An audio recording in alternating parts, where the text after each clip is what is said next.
तिमी दिनभर पढ्छौ तर रिजल्ट भने किन राम्रो आउँदैन?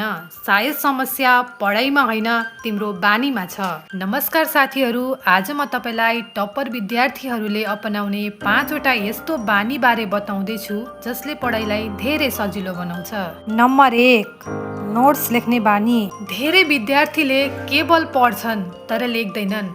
जब हामी लेखेर पढ्छौँ, दिमागले कुरा छिटो सम्झिन्छ। सानो नोट बनाउने बानीले एक्जामको बेला धेरै मद्दत गर्छ। नम्बर 2, मोबाइलबाट दूरी। म 5 मिनट टिकटक हेर्छु भन्दै सुरु हुन्छ तर 2 घण्टा बितिसकेको हुन्छ।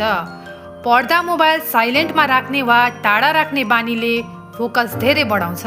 नम्बर 3, डेली रुटिन बनाउने। र्यान्डम पढाइ भन्दा फिक्स टाइममा पढ्दा ब्रेनले सजिलै ह्याबिट बनाउँछ।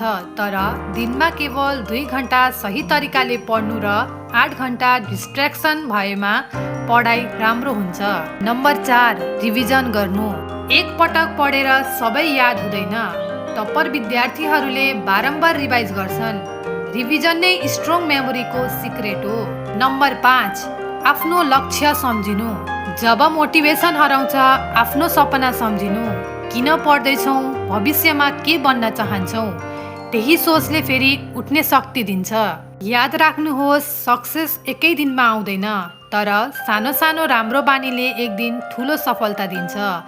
यदि यस्तो नलेज भिडियो मन पर्छ भने लाइक, सेयर र सब्सक्राइब गर्न नभुल्नुहोला।